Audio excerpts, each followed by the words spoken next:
Buenos días, Dios le bendiga, hermosa Iglesia de Jesucristo. Es para nosotros un privilegio poder compartir con ustedes. Hemos implementado el uso de esta maravillosa herramienta de canal de YouTube.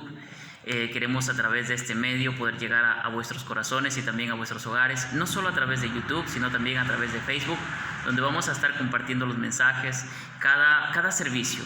Hemos sentido en nuestro corazón el anhelo y el celo de saber que la Iglesia de Jesucristo no puede parar. Tenemos que seguir predicando el Evangelio de Jesucristo, tenemos que seguir unidos como iglesia. Yo quiero invitarle a toda la iglesia del Centro Cristiano Nueva Vida Safiki a que no deje de congregarse a través del internet, a través de las redes sociales, a través de nuestro canal de YouTube aquí, de Facebook o cualquier medio que ustedes puedan tener para ubicarnos en las redes sociales. Debemos y animo a la congregación a seguir manteniendo esta comunidad de fe, a seguir con la visión de Jesucristo, a seguir proyectándonos, planeando, seguir organizando, seguir llevando a cabo todos los procesos que veníamos trayendo. No podemos estancarnos, no podemos quedarnos porque el mundo está ahorita detenido o las entidades están detenidas sin movilizarse. La Iglesia de Jesucristo no puede quedarse, debe seguirse animando, debe seguirse proyectando y seguirse visionando con el poder del Espíritu Santo de Dios. Quiero invitarle a que es momento de alzar nuestra mirada y ver que es tiempo de adaptarnos ya.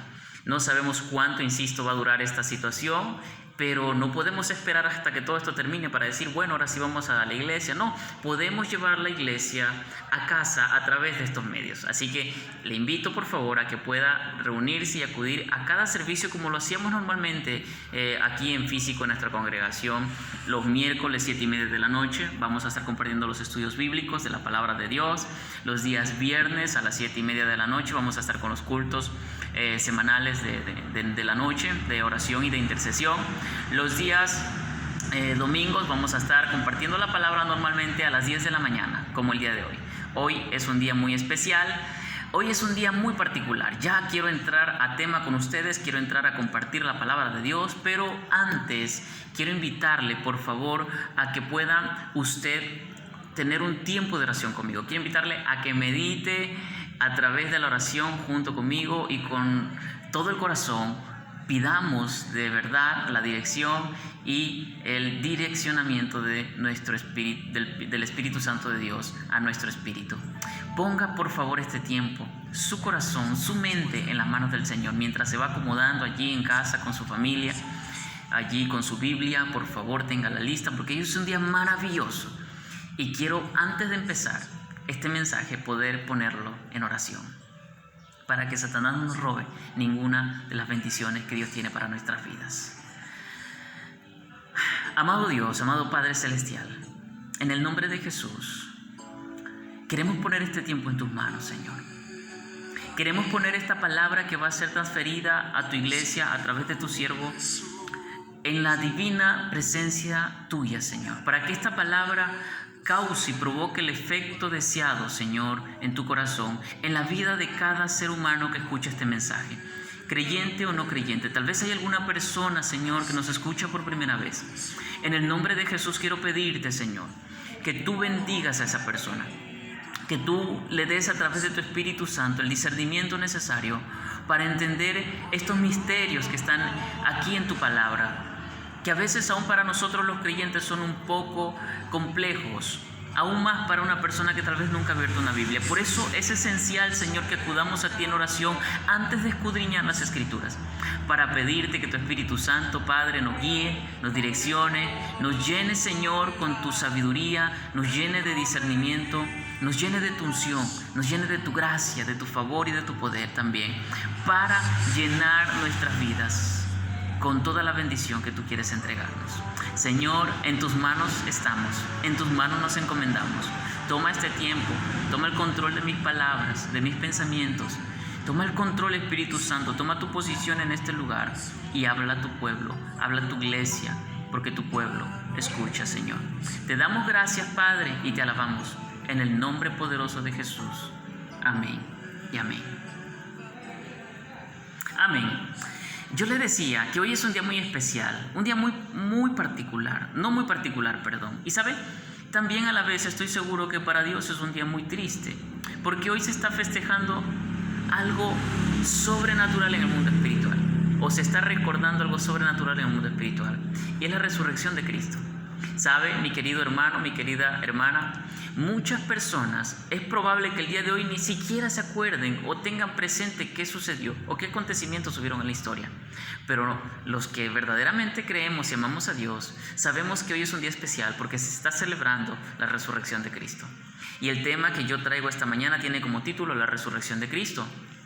Partiendo desde que nosotros tenemos ya una semana recordando todos los acontecimientos que englobaron o que cercaron esta situación de Jesús, donde Él fue crucificado, fue también obviamente lastimado, vituperado, bueno, todo lo que engloba el marco de la muerte, de la pasión, muerte y resurrección de Cristo.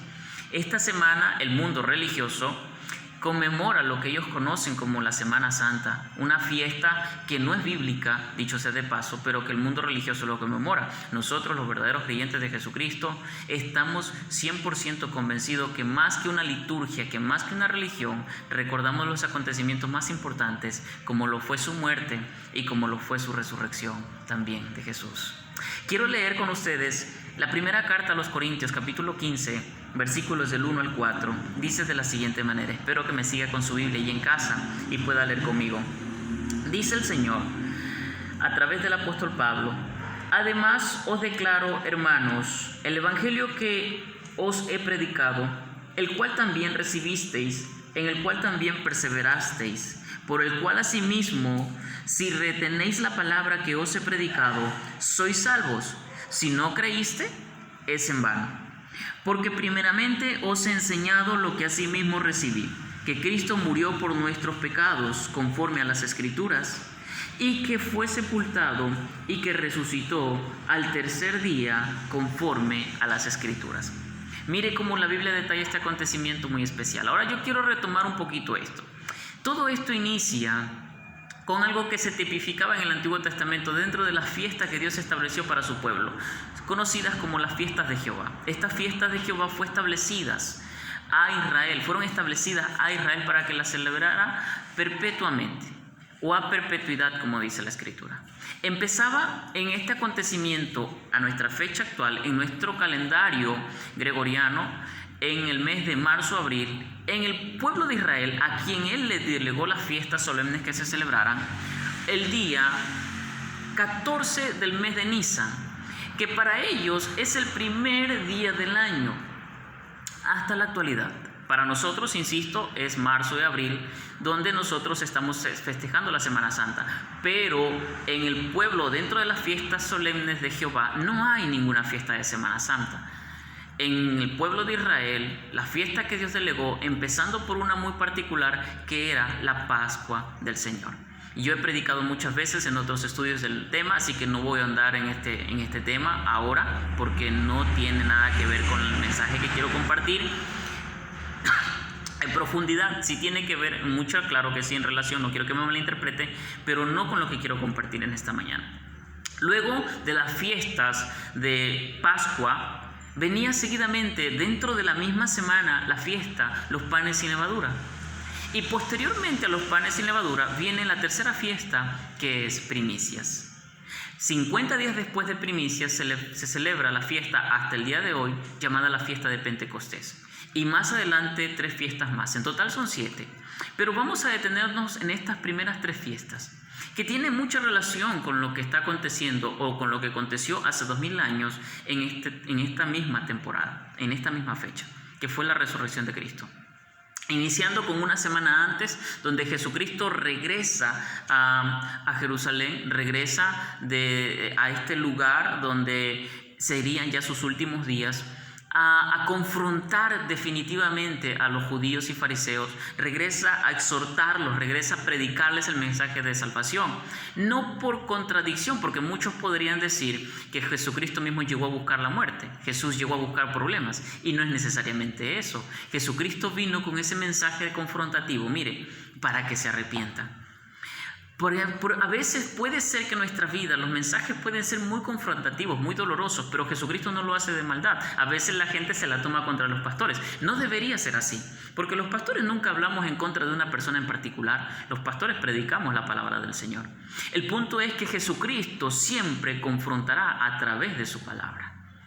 Ese era el énfasis que Jesús tenía en ese instante, algo que a los fariseos y a los saduceos y a los amorreos les fastidiaba. No les gustaba ser confrontados con el mensaje y por ende buscaban matarlo hasta que lo consiguieron y lo crucificaron. Dice la Biblia que a los suyos vino, pero los suyos no le recibieron. Pero esto fue maravilloso para que se cumpla también la profecía dentro de la Escritura, que esta palabra que iba a ser específicamente para el pueblo de Israel, ahora se expanda para nosotros los gentiles y nosotros también poder ser salvos, alcanzar esa misma salvación que estaba en primera instancia y que la estará para el pueblo de Israel, pero que ahora nosotros también podemos obtenerla. ¿A través de qué? Justamente, mi querido y mi querida que me escucha, a través de aceptar la muerte y la resurrección de Jesús. Miren lo que dice este versículo muy particular.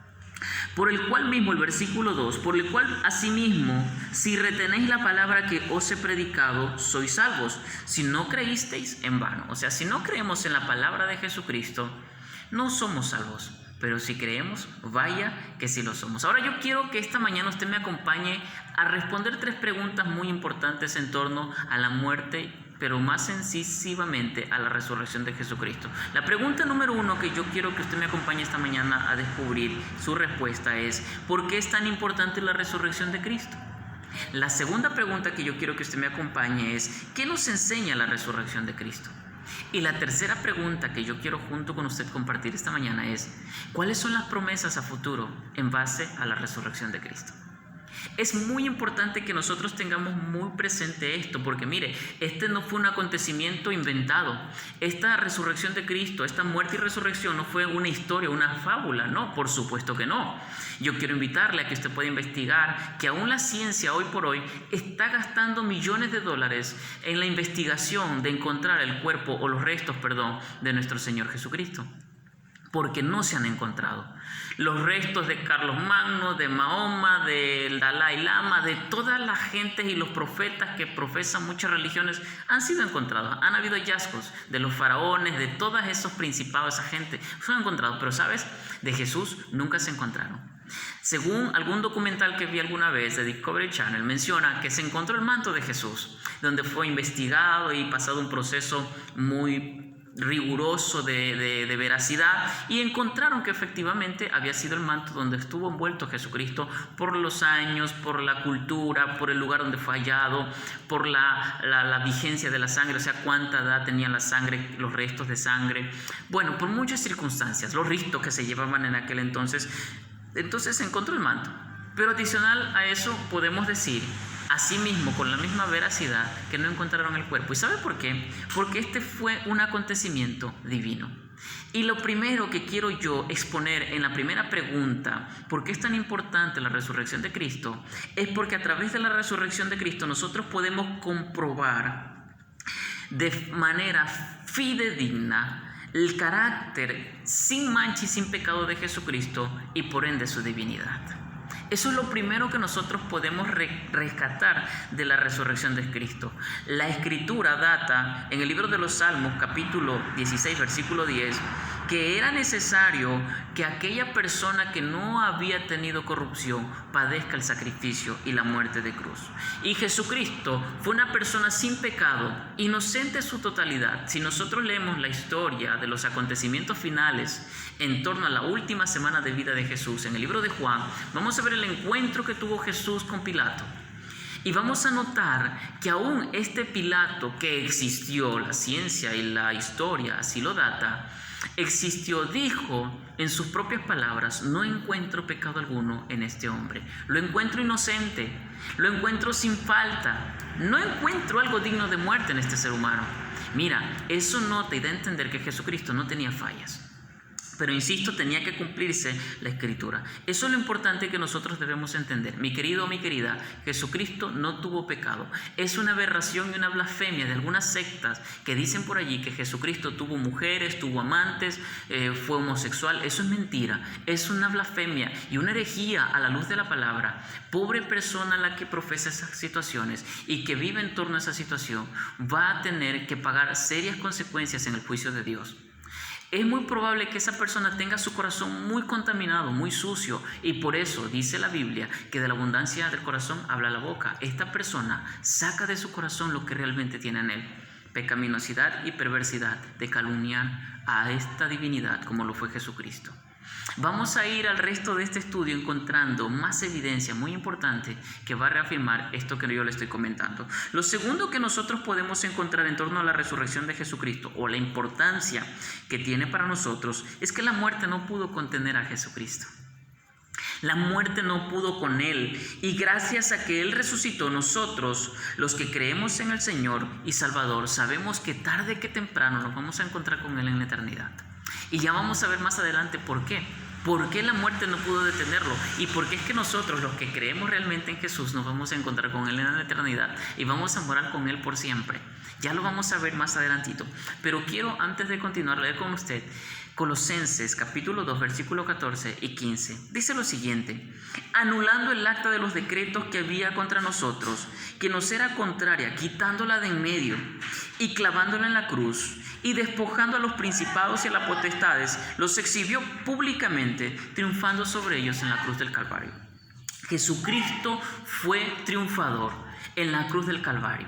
Y con esto doy paso a la tercera afirmación que nos da pauta para responder por qué la importancia de la resurrección de Cristo.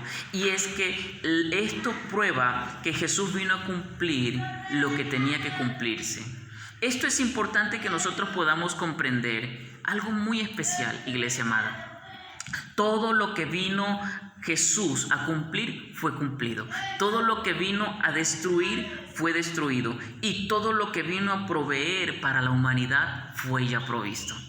Me gusta mucho entender estas pautas muy importantes, que cuando Jesucristo estaba en la cruz del Calvario, mencionó 7 frases en particular. Los predicadores, muchos predicadores toman esta porción para predicar y lo notan como las 7 palabras de Jesucristo. Más que las 7 palabras, son las 7 frases que Jesucristo dijo en sus últimos minutos de vida. Y entre unas de sus 7 frases que Jesucristo dijo es: consumado es. Yo quiero que meditemos un poquito en la profundidad de esta frase. Cuando Jesucristo dijo consumado es, no está a la ligera como en nuestro idioma español suena esta frase, no está estipulado así de esa forma en el original. En el original griego, para esta frase, consumado es, tiene como definición tetelestía.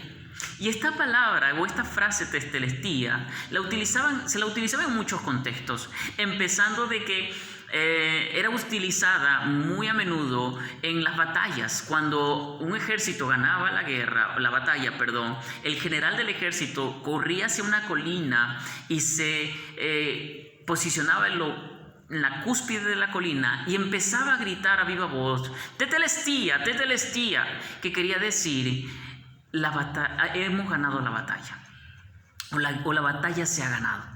Y es lo que Jesucristo hizo en la cruz del Calvario. Él ganó la batalla, tetelestía. También se lo usaba en un contexto muy importante cuando se cerraba se cerraba un negocio y si por ende se adquiría una deuda y la deuda era a largo plazo y obviamente venían los pagos. Al final, cuando ya se daba el último pago, se firmaba el documento y se sellaba con la frase tetelestía. Y esta frase quería decir deuda saldada o deuda cancelada.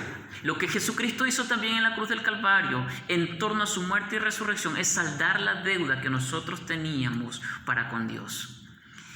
Y también en tercer punto, esta palabra tetelestía era usada por aquellos obreros pintores o escultores cuando terminaban una obra y la ponían allí para ser expuesta por los grandes eruditos, por los que conocían del arte. Y recordemos que el mundo helénico era un mundo lleno de arte y de muchos folclore y supersticiones. Bueno, el arte era muy importante y cuando un escultor terminaba de esculpir algo, de pintar algo, esa persona decía tetelestía, obra finalizada. Y esto engloba lo que le vengo compartiendo en este último punto. Prueba que Jesucristo vino a cumplir lo que tenía que cumplirse en su totalidad. Jesucristo dijo: tetelestia, consumado es, la obra ha sido terminada. Yo quiero que usted medite conmigo un momento en el Evangelio de Lucas, capítulo 14, para nosotros entender cuál fue la obra que vino a hacer Jesucristo. Bueno, Evangelio según San Lucas, capítulo 4, versículos del 18 al 19, viene especificando lo que Cristo vino a cumplir. Dice la palabra del Señor: el Espíritu del Señor está sobre mí, por cuanto me ha ungido para dar buenas nuevas a los pobres. Me ha enviado a sanar a los quebrantados de corazón, a pregonar libertad a los cautivos y vista a los ciegos, a poner en libertad a los oprimidos, a predicar el año agradable del Señor. Ese fue el propósito por el cual vino Jesucristo, y sabe, lo cumplió en su totalidad, en ese momento y también en nuestra era, también en nuestro tiempo, porque Dios y su obra no tienen vigencia. Esa misma obra y esa misma misión que cumplió Jesucristo en la cruz del Calvario fue verídica y fue tan especial que es válida tanto como en ese tiempo, asimismo para ahora nuestros días.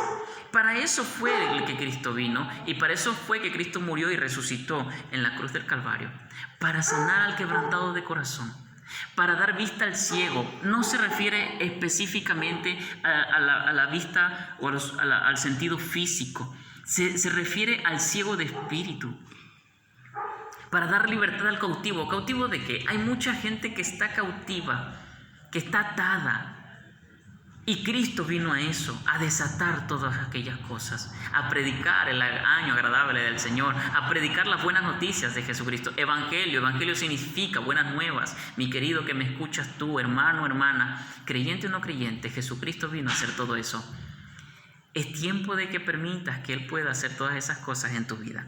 La segunda pregunta que nosotros vamos a estar compartiendo esta mañana con usted, un aspecto de respuesta es: ¿qué nos enseña la resurrección de Cristo? Hemos visto cuál es la importancia. Ahora vamos a ver qué aspecto nomás podemos aprender de la resurrección de Cristo.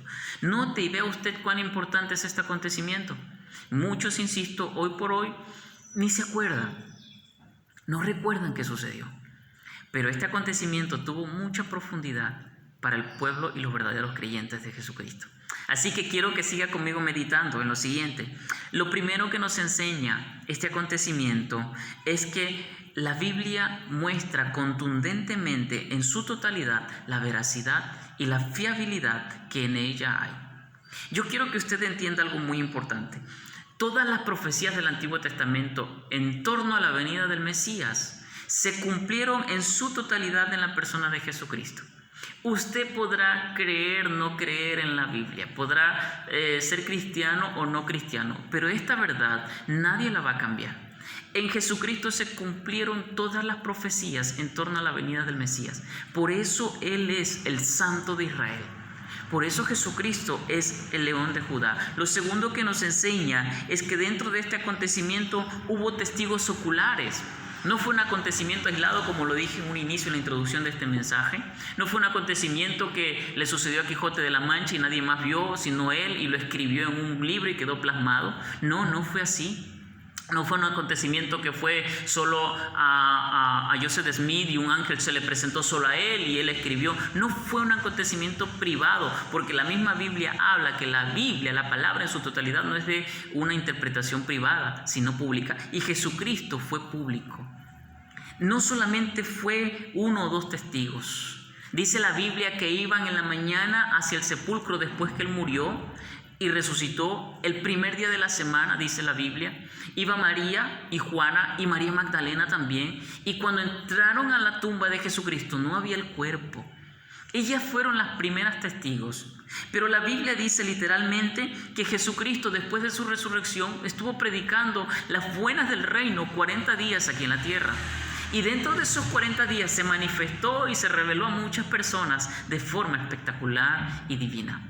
Ahora note usted que esto no es un acontecimiento escondido, no es algo que nos inventamos nosotros, porque aún, insisto, la ciencia da fe de que el cuerpo de Jesús nunca lo encontraron. y no lo encontrarán, porque Jesucristo resucitó y ahora actualmente está gobernando a la diestra del Padre. Ahora mira lo que dice el versículo 5 de nuestro texto base, 1 de Corintios capítulo 15. Vamos a leer desde el versículo 5 al versículo 8. Dice la Biblia: y se apareció a Cefas y después a los 12. Después apareció a más de 500 hermanos a la vez, de los cuales muchos viven aún y otros ya duermen. Después apareció a Jacobo, después a todos los apóstoles. Y al último de todos, como un abortivo, apareció a mí, dice el apóstol Pablo, quien es el autor de esta carta a los Corintios. Mira, entonces esto también nos da a nosotros la capacidad de aprender que que la muerte de Jesucristo y su resurrección no fue un hecho aislado, no fue un hecho oculto, no fue un hecho que se le ocurrió a una persona, fue algo que suscitó y que hubieron muchos testigos oculares de este acontecimiento. Yo le invito a meditar en esto en su casa al respecto y va a ver cuánta bendición hay en el encontrar toda esta verdad. Lo fue para mi vida. Ahora, ¿qué más nos enseña la Biblia respecto a la resurrección de Jesucristo? Que Jesucristo vino a cumplir la ley. ¿Por qué tomé como referencia este punto? Porque hay mucha controversia en esto de muchas religiones, donde mucha gente se escuda a través del sacrificio de Jesucristo y decir: no, ya no estamos bajo la ley, ya no estamos bajo ese tiempo de la ley y por ende hoy estamos en gracia, y viven en libertinaje y confunden la gracia con la desgracia. Hay mucha gente que toma este argumento para vivir de forma libertina y hacer lo que a ellos bien les convenga. Y esto es algo incorrecto, es algo antibíblico, es una manera incorrecta de vivir la vida cristiana, porque la vida cristiana, mi querido hermano que me escuchas esta mañana, no es para vivir en libertinaje, no es para vivir en pecado, no es para vivir haciendo muchas cosas. Hay muchas sectas que enseñan que no importa cuánto tú peques o sigas pecando, igual Dios te ama y te va a aceptar como eres. Yo no niego que Dios te acepta como eres. Pero una vez que ya Dios te acepta, Él pide a través de la Escritura que tú puedas vivir una vida en santidad. Jesucristo dijo algo muy importante respecto al cumplir la ley. En Mateo 5:17 el Señor dijo: no penséis que he venido para abrogar la ley y los profetas. No he venido para abrogar, sino para cumplir. Es importante tener presente este texto en nuestras vidas, amados creyentes. No debemos despegar o desprender el hecho de que Jesucristo y la ley hoy por hoy son uno solo, porque Jesucristo vino a cumplir la ley, algo que nosotros no podíamos hacer, algo que nadie podía hacer hasta aquel entonces. De hecho, Jesucristo vino a confrontar a los fariseos y a los judíos, a toda esa gente religiosa que vivía en la ley, vivía haciendo la ley con todas sus cosas por aquí, sus ritos y tantas cosas, pero muy en el corazón estaban llenos de porquería y suciedad. Jesucristo lo confrontaba al punto de decirles sepulcro blanqueado. Les decía generación de víboras. Así les decía Jesucristo a estas personas que vivían solo en la ley. Pero insisto, no por ende nosotros debemos desconocer que la ley es algo muy importante y que Jesucristo vino a cumplirla. Ahora, escuche esto: por qué era importante la ley y por qué también es importante para nuestras vidas entenderla desde un punto de vista correcto, desde el ente correcto. Porque mucha gente puede estar viviendo en la ley y no se da cuenta. Mucha gente puede estar viviendo bajo la esclavitud de la ley. La Biblia dice que la ley esclavizaba. El apóstol Pablo dice que los que viven bajo la ley estaban esclavizados. Y es muy posible que mucha gente viva bajo la ley. Porque miren, la ley mostraba en primera instancia la contaminación y la pudredumbre que hay dentro de nosotros. Lo mostraba y lo muestra hoy por hoy también en nuestras vidas. ¿Por qué? ¿Por qué dirá usted, pastor, dice eso? Porque hay mucha gente que vive bajo la ley queriendo hacer ritos, queriendo hacer cosas superficiales para agradar a Dios.